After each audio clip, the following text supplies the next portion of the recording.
राधे राधे भक्तों, हमारे चैनल भक्ति विद गीतिका में आपका स्वागत है।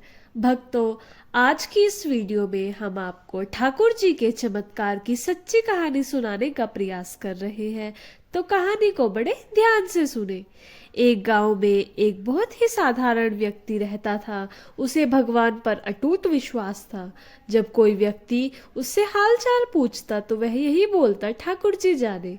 उस गांव में एक ठाकुर जी का मंदिर था। उन्हें उन पर पूरा विश्वास था। उस व्यक्ति के 2 पुत्र और एक पुत्री थी। जब उन्हें पुत्री की शादी की तो उस साधारण व्यक्ति ने साहूकार से कुछ कर्ज लिया। कुछ समय बाद दोनों पुत्र ने पिता को बोला, यह लो पैसे और साहूकार को देकर कर्ज से मुक्त हो जाओ। उस व्यक्ति ने जाकर साहूकार से कहा, यह लीजिए साहूकार जी, आपका मूलधन और ब्याज, और मुझे कर्ज से मुक्त कर दीजिए।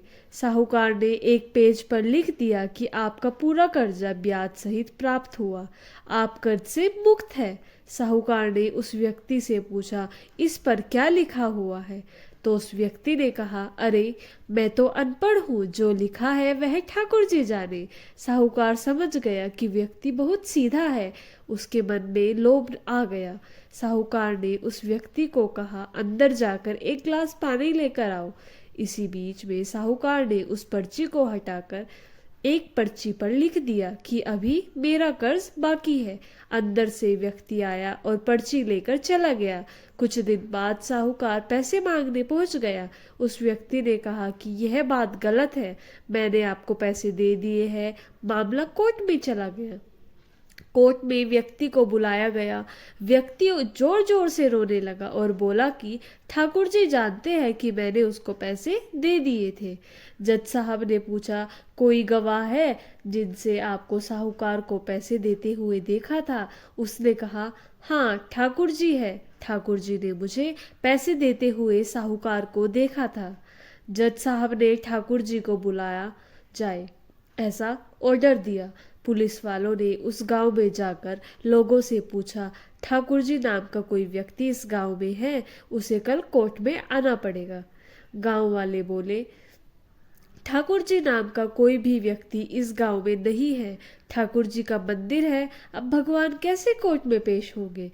अगले दिन अदालत की कार्रवाई शुरू हो गई। जज साहब के बगल में खड़ा व्यक्ति जोर से बोलने लगा, ठाकुर जी हाजिर हो, ठाकुर जी हाजिर हो। उसी वक्त एक बूढ़ा व्यक्ति सिर पर तिलक लगाए, चद्दर की माला पहने हुए कोर्ट में आ गया। उस व्यक्ति ने कटघरे में खड़ा होकर बोला, सर मैं ठाकुर जी हूँ, बताइए क्या बात है? जज साहब ने ठाकुर जी से पूछा, क्या आप इस व्यक्ति को साहूकार को पैसे देते हुए देखा था? तब ठाकुर जी बोले, हाँ जज साहब, मेरे सामने ही इस व्यक्ति ने साहूकार को पूरे पैसे ब्याज समेत दे दिए थे। आप साहूकार को यहाँ पर रोकिए और किसी व्यक्ति को साहूकार के घर भेजिए। साहूकार के घर में अलमारी नंबर 3 में एक फाइल है। उस फाइल के 22वें पेज पर वह पर्ची रखी हुई है जिसमें लिखा है कि व्यक्ति ने ब्याज समेत पैसे लौटा दिए थे। यह व्यक्ति इतना बोलकर वहां से चला गया। कुछ देर बाद सिपाही वापस आया और जज साहब को एक पर्ची दी। यह पर्ची जिसने लिखी हुई थी कि पैसे ब्याज समेत मिल गए। जज साहब ने कहा, ठाकुर जी कहाँ गए? उनको बुलाओ। ठाकुर जी दिखाई नहीं दिए। अगले दिन जज साहब उस व्यक्ति के गांव गए। पूरे गांव में खोजा गया। सभी व्यक्ति ने कहा कि वह वृद्ध आदमी इस गांव का नहीं था। जज साहब समझ गए वह वास्तव में ठाकुर जी यानी भगवान ही थे। जज साहब ने उसी वक्त अपने पद से इस्तीफा दे दिया। जज साहब भारत के सभी मंदिरों में घूम घूम कर उसके दरबार पर मिट्टी को अपने सिर पर लगाते थे। किसी मंदिर में बैठते नहीं। जज साहब कहते थे, हमने भगवान को अदालत में बुलाकर खड़ा किया था, फिर मैं किसी मंदिर में कैसे बैठ सकता हूँ? इस तरह जज साहब काफी बदल गए। यह कहानी सच्ची घटना है। यदि आपको भगवान पर विश्वास है तो आपको अपने बुरे वक्त में भगवान काम आएंगे। भक्तों, ये थी ठाकुर जी के चमत्कार की सच्ची घटना। वीडियो अच्छा लगे तो लाइक करें और आगे ऐसी वीडियोस देखने के लिए चैनल को सब्सक्राइब करें और आप सभी को राधे राधे।